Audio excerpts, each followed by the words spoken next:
ओम नमः शिवाय। आपके अपने चैनल शिव भक्ति 0.2 में आप लोगों का स्वागत। जय श्री कृष्ण, राधे राधे। आज का कथा में आप सभी भक्तों का हार्दिक स्वागत है। भगवान श्री कृष्ण और श्रीमती राधा रानी की कृपा सदैव आप और आपके समस्त परिवार पर बना रहे। आज सुनेंगे पद्म पुराण का 8वां अध्याय। हम भगवान श्री हरि विष्णु का ध्यान करके आज का पावन कथा का प्रारंभ करते हैं। जब शंख मुनि भगवान विष्णु के प्रिय मास वैशाख मास के धर्म का वर्णन कर रहे थे, उसी समय 5 शाखाओं वाला वट वृक्ष तुरंत ही भूमि पर गिर पड़ा। उसके खोखले में एक विकराल अजगर रहता था। वह भी पाप योनि में शरीर को त्याग कर तत्काल ही दिव्य स्वरूप हो गया और मस्तक झुकाए शंख के सामने हाथ जोड़कर खड़ा हो गया। श्रुतदेव जी कहते हैं, तदनंतर व्यास सहित शंख मुनि ने विस्मित होकर उससे पूछा, तुम कौन हो और तुम्हें यह दशा कैसे प्राप्त हुआ था? सर्प ने कहा, पूर्व जन्म में मैं प्रयाग का एक ब्राह्मण था। मेरे पिता का नाम था कुशित मुनि और मेरा नाम था रोचन। मैं धनानंद था, अनेकों पुत्रों का पिता था और सदैव अभिमान से दूषित भी था। बैठे बैठे बहुत बकवास किया करता था। बैठना, सोना, नींद लेना, मैथुन करना, जुआ खेलना और लोगों की बातें करना और सूद लेना, यही मेरा व्यापार था। मैं लोक निंदा से डर कर नाम मात्र का ही शुभ काम करता था, अर्थात घमंड के साथ। उन कर्मों में मेरा श्रद्धा नहीं था, बस दिखावे के लिए ही शुभ कर्म करता था। इस प्रकार मुझे दुष्ट और दुर्बुद्धि के कितने ही वर्ष बीत गए। तदनंतर इसी वैशाख मास में जयंत नामक ब्राह्मण प्रयाग क्षेत्र में निवास करने वाले पुण्य आत्मा द्विजों को वैशाख मास के धर्म सुनाने लगे। स्त्री पुरुष, क्षत्रिय, वैश्य और शूद्र सहस्त्र श्रोता प्रातःकाल स्नान करके अविनाशी भगवान विष्णु का पूजा के पश्चात प्रतिदिन जयंत की कही हुई कथा को सुनते थे। वे सभी पवित्र एवं मौन होकर उस भागवत कथा में अनुरक्त रहते थे। एक दिन मैं भी कौतूहलवश देखने की इच्छा से श्रोताओं के उस मंडली में जा बैठा। मेरे मस्तक पर पगड़ी बना हुआ था, इसीलिए मैंने नमस्कार तक नहीं किया और सांसारिक वार्तालाप में अनुरक्त होकर कथा में विघ्न डालने लगा। कभी मैं कपड़े फैलाता, कभी किसी की निंदा करता, कभी जोर से हंस पड़ता था। जब तक कथा समाप्त हुआ तब तक मैंने इसी प्रकार समय बिताया। तब पश्चात दूसरे दिन सन्निपात रोग से मेरा मृत्यु हो गया। मैं तपाए हुए शीशे के जल से भरे हुए हलाहल नरक में डाल दिया गया और 14 मन मंत्रों तक वहां यातना भोगता रहा। उसके बाद 84 लाख योनियों में क्रमशः जन्म लेता और मरता हुआ मैं इस समय क्रूर तमोगुण सर्प होकर इस वृक्ष के खोखले में निवास करता था। हे मुने, सौभाग्यवश आपके मुखारविंद से निकली हुई अमृतमय कथा को मैंने अपने दोनों नेत्रों से सुना, जिसे तत्काल मेरे सारे पाप नष्ट हो गए। हे मुनि श्रेष्ठ, मैं नहीं जानता आप किस जन्म के मेरे बंधु हैं, क्योंकि मैंने कभी किसी का उपकार नहीं किया है, तो भी मुझ पर आपकी कृपा हुआ है। जिनका चित्त समान है, जो सब प्राणियों पर दया करने वाले साधु पुरुष हैं, उनमें परोपकार की स्वाभाविक प्रवृत्ति होता है। उनकी कभी किसी के भी प्रति विपरीत बुद्धि नहीं होता। आज आप मुझ पर कृपा कीजिए, जिससे मेरा बुद्धि भी धर्म में लगे, मुझे की कभी विस्मृति न हो और साधु चरित्र वाले महापुरुषों का सदा ही संग प्राप्त होता रहे। जो लोग मद से अंधे हो रहे हैं, उनके लिए तो एकमात्र दरिद्रता ही उत्तम अंजन है। इस प्रकार नाना भांति से स्तुति करके रोचन ने बार बार शंख को प्रणाम किया और हाथ जोड़कर चुपचाप उनके आगे खड़ा हो गया। तब शंख ने कहा, हे ब्राह्मण, तुमने वैशाख मास और भगवान विष्णु का महात्म्य सुना है। इससे उसी क्षण तुम्हारा सारा बंधन नष्ट हो गया। हे द्विश्रेष्ठ, परिहास, भय, क्रोध, द्वेष, कामना अथवा स्नेह से भी एक बार भगवान विष्णु के पापाहारी नाम का उच्चारण करके बड़े भारी पापी भी रोग शोक रहित वैकुंठ धाम में चले जाते हैं। फिर जो श्रद्धा से युक्त होकर क्रोध और इंद्रियों को जीत कर सबके प्रति दया भाव रखते हुए भगवान की कथा सुनते हैं, वे उनके लोक में जाते हैं। इस विषय में तो कहना ही क्या है। कितने ही मनुष्य केवल भक्ति के बल से एकमात्र भगवान की कथा वार्ता में तत्पर होकर अन्य सब धर्मों का त्याग कर देने पर भी भगवान विष्णु के परम पद को पा लेते हैं।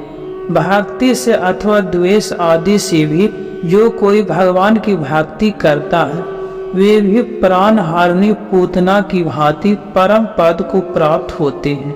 सदा महात्मा पुरुषों का संग और उन्हीं के विषय में वार्तालाप करना चाहिए।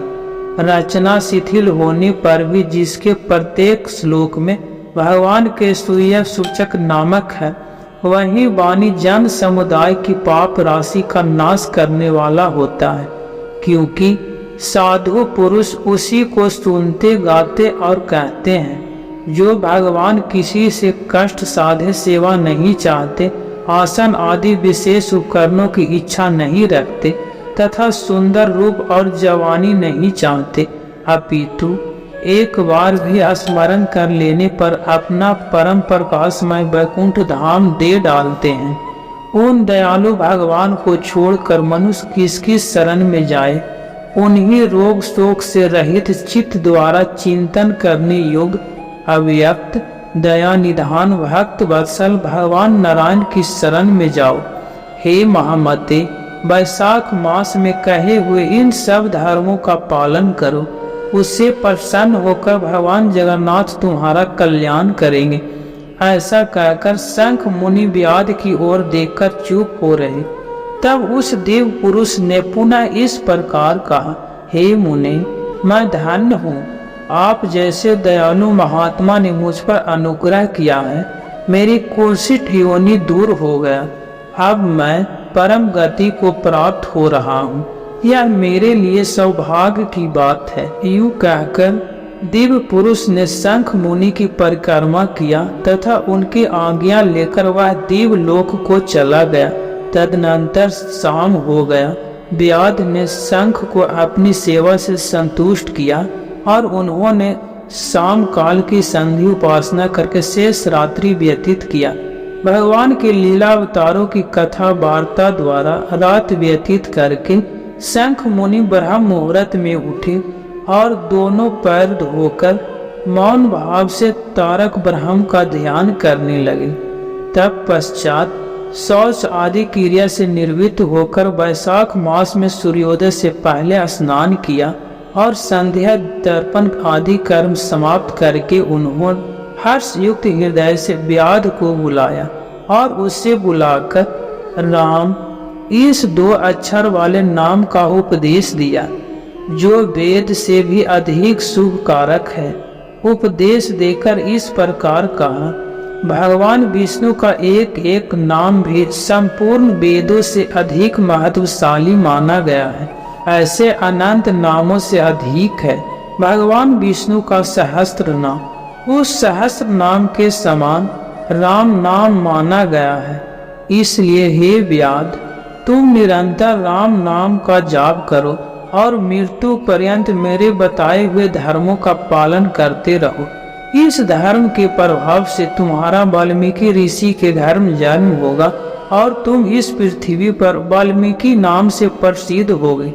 व्याध को ऐसा आदेश देकर मुनिवर शंख ने दक्षिण दिशा को प्रस्थान किया। व्याध ने भी शंख मुनि की परिक्रमा करके बार बार उनके चरणों में प्रणाम किया और जब तक वह दिखाई दिए तब तक उन्हीं की ओर देखता रहा।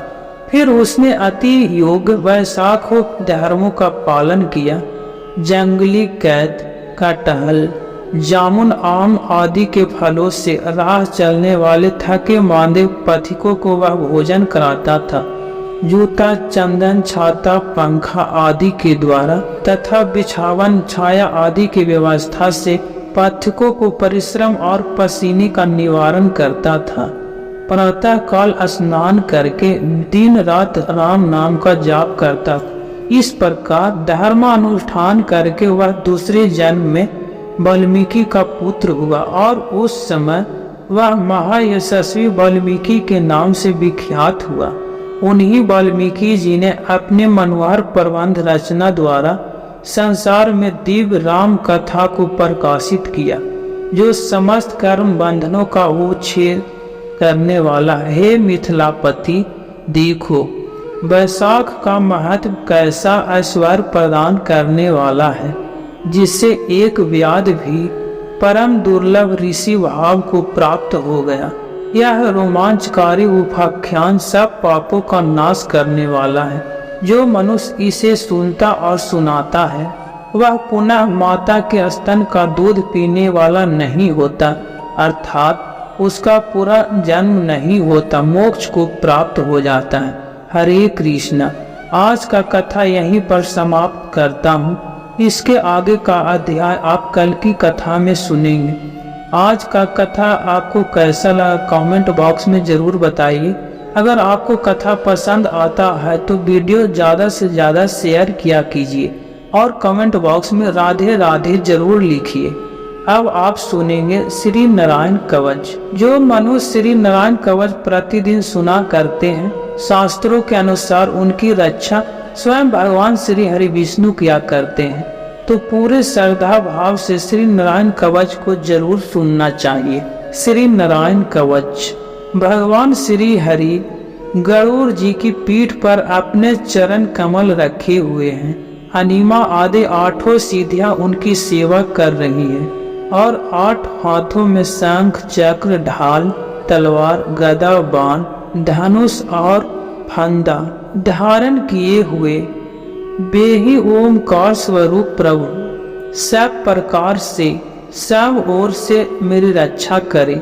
मत्स्य मूर्ति भगवान जल के भीतर जल तंतुओं से और वरुण के पास से मेरी रक्षा करे।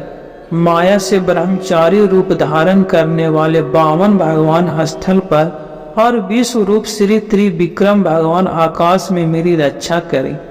जिनके घोर अट्टहास करने पर सब दिशाएं गूंज उठा था और दैत्य का पत्नियों का गर्भ गिर गए थे, वे दैत्य युक्त पतियों के शत्रु भगवान ऋषि नरसिंह किले, जंगल, रणभूमि आदि विकट स्थानों में मेरी रक्षा करें। अपनी दाढ़ों पर पृथ्वी को उठा लेने वाले यज्ञ मूर्ति 12 भगवान मार्ग में परशुराम जी पर्वतों के शिखरों पर और लक्ष्मण जी के सहित भारत के बड़े भाई भगवान रामचंद्र प्रवास के समय मेरी रक्षा करें। भगवान नारायण मारन मोहन आदि भयंकर अविचारों और सब प्रकार के प्रमादों से मेरी रक्षा करें। ऋषि श्रेष्ठ नर गर्भ से योगेश्वर भगवान दत्तात्रेय योग के विघ्नों से और त्रिगुणा अधिपति भगवान कपिल कर्म बंधन से मेरी रक्षा करें। परम ऋषि सनत कुमार कामदेव से हरिग्रीव भगवान मार्ग में चलते समय देव मूर्तियों के नमस्कार आदि न करने के अपराध से और देवर्षि नारद सेवा अपराधों से और भगवान कश्यप सब प्रकार के नरकों से मेरी रक्षा करे। भगवान धनवंतरी कुपत से जितेंद्र भगवान ऋषभ देव सुख दुख आदि भयदायक द्वंद्व यज्ञ भगवान लोकापवाद से और बलराम जी मनुष्यकृत कष्टों से और श्री शेर जी क्रोधवश नामक सर्पों के गणों से मेरी रक्षा करें। भगवान श्री कृष्ण द्वापायन व्यास जी अज्ञान से तथा बुध देव पाखंडियों से और परमाद से मेरी रक्षा करें। धर्म रक्षा करने वाले महान अवतार धारण करने वाले भगवान कलि के पाप बहुल कलिका के दोषों से मेरी रक्षा करें। प्रातः काल भगवान केशव अपनी गदा लेकर कुछ दिन चढ़ जाने पर भगवान गोविंद अपनी बांसुरी लेकर और दोपहर के पहले भगवान नारायण अपनी तीक्ष्ण शक्ति लेकर और दोपहर को भगवान विष्णु चक्र राज सुदर्शन लगकर मेरी रक्षा करे। तीसरे पहर में भगवान मधुसूदन अपना प्रचंड धनुष लेकर मेरी रक्षा करे और शाम काल में ब्रह्मा आदि त्रिमूर्तिधारी माधव, सूर्यास्त के बाद ऋषिकेश, अर्धरात्रि के पूर्व तथा अर्धरात्रि के समय अकेले भगवान पद्मनाभ मेरी रक्षा करे। रात्रि के पिछले पहर में श्री वत्सल लांछन श्री हरि, उषा काल में खड़कधारी भगवान जनार्दन और सूर्योदय से पूर्व श्री दामोदर और संपूर्ण संध्याओं में काल मूर्ति भगवान विश्वेश्वर मेरी रक्षा कर। हे सुदर्शन, आपका आकार चक्र रथ के पहिए की तरह है। आपके किनारे का भाग प्रलयकारी अग्नि के समान अत्यंत तीव्र है। आप भगवान की प्रेरणा से सभी ओर घूमते हैं। जैसे आग वायु की सहायता से सूखे घास फूस जला डालते हैं, वैसे ही आप हमारी शत्रु सेना को शीघ्र से जला दीजिए। हे कौमुद की गदा, आपसे छूटने वाली चिंगारियों का स्पर्श वज्र के समान असह्य है। आप भगवान अजीत की प्रिय हैं और मैं उनका सेवक हूँ, इसलिए आप कुष्मांड, विनायक, यक्ष, राक्षस, भूत और प्रेत आदि ग्रहों को अभी कुचल डालिए तथा मेरे शत्रुओं को चूर चूर कर दीजिए। हे शंख श्रेष्ठ, आप भगवान श्री कृष्ण के फूंकने से भयंकर शब्द करके मेरे शत्रुओं का दिल दहला दीजिए एवं या तो धाम पर्वत, प्रेत, मातृका, पिशाच तथा ब्रह्म राक्षस आदि भयावह प्राणियों को यहाँ से तुरंत भगा दीजिए। भगवान की श्रेष्ठ तलवार, आपकी धार बहुत तीक्ष्ण है। आप भगवान की प्रेरणा से मेरे शत्रुओं को छीन भीन कर दीजिए। भगवान की प्यारी ढाल, आप मेरे सैकड़ों चंद्राकार मंडल हैं। आप पाप दृष्टि पापात्मा शत्रुओं की आंखें बंद कर दीजिए और उन्हें सदा के लिए अंधा बना दीजिए। सूर्य आदि ग्रह, धूम केतु, पुच्छल तारे आदि केतु, दुष्ट मनुष्य, सर्प आदि रेंगने वाले जंतु, दाढ़ों वाले हिंसक पशु, भूत प्रेत आदि तथा पापी प्राणियों से हमें जो जो भय हो और जो हमारे मंगल के विरोधी हो, वे सभी भगवान के नाम, रूप तथा आयुधों का कीर्तन करने से तत्काल नष्ट हो जाए। बृहद, रथंडा आदि साम वेदी स्त्रोतों से जिनकी स्तुति की जाता है, वे वेद मूर्ति भगवान गरुड़ और विश्वक्सेन जी अपने नामोच्चारण के प्रभाव से हमें सब प्रकार की विपत्तियों से बचाए। श्री हरि के नाम, रूप, वाहन, आयु तथा श्रेष्ठ पार्षद हमारी बुद्धि, इंद्री, मन और प्राणों को सब प्रकार की आपत्तियों से बचाए। जितना भी कारण रूपी जगत है वह वास्तव में भगवान ही है। इस सत्य के प्रभाव से हमारे सारे उपद्रव नष्ट हो जाए। जो लोग ब्रह्म और आत्मा की एकता का अनुभव कर चुके हैं, उनकी दृष्टि में भगवान का स्वरूप समस्त विकल्पों से रहित है, भेदों से रहित। फिर भी वे अपनी माया शक्ति के द्वारा भूषण, आयुध और क्रूप नामक शक्तियों को धारण करते हैं। यह बात निश्चित रूप से सत्य है। इस कारण सर्वज्ञ सर्वव्यापक भगवान श्री हरि सदा सर्वत्र सब स्वरूपों से हमारी रक्षा करे, जो अपने भयंकर अट्टहास से सब लोगों के भय को भगा देते हैं और अपने तेज से सबका तेज ग्रस लेते हैं। वे भगवान नरसिंह दिशा विदिशा में नीचे ऊपर बाहर भीतर सब ओर से हमारी रक्षा करें। हे देवराज इंद्र, मैंने तुम्हें यह नारायण कवच सुना दिया है। इस कवच से तुम अपने को सुरक्षित कर लो, बस फिर तुम अनायास ही सब दैत्य युद्धपतियों को जीत कर लोगे। इस नारायण कवच को धारण करने वाला पुरुष जिसको भी अपने नेत्रों से देख लेता है अथवा पैर से छू देता है तत्काल समस्त भयों से मुक्त हो जाता है। जो इस वैष्णवी विद्या को धारण कर लेता है उससे राजा, डाकू, प्रेत, पिशाच आदि और बाघ आदि हिंसक जीवों से कभी किसी प्रकार का भय नहीं होता। हे देवराज, प्राचीन काल की बात है, एक कौशिक गोत्री ब्राह्मण ने इस विद्या को धारण करके योग धारणा से अपना शरीर मरुभूमि में त्याग दिया। अब जहाँ उस ब्राह्मण का शरीर पड़ा था उसके ऊपर से एक दिन गंधर्व राज चित्ररथ अपनी स्त्रियों के साथ विमान पर बैठकर निकले और वहां आते ही वह नीचे की ओर गया, आकाश से पृथ्वी पर गिर गए। इस घटना से उनके आश्चर्य का सीमा न रहा। जब उन्हें बालखिल मुनियों ने बतलाया कि यह नारायण कवच धारण करने का प्रभाव है, तब उन्होंने उस ब्राह्मण देव की हड्डियों को ले जाकर पूर्वाहिनी सरस्वती नदी में प्रवाहित कर दिया और फिर स्नान करके वह अपने लोक को चले गए। श्री सुखदेव जी कहते हैं, हे परीक्षित, जो पुरुष इस नारायण कवच को समय पर सुनता है और जो आदर पूर्वक इसे धारण करता है उसके सामने सभी प्राणी आदर से झुक जाते हैं और वह सब प्रकार के भयों से मुक्त हो जाता है।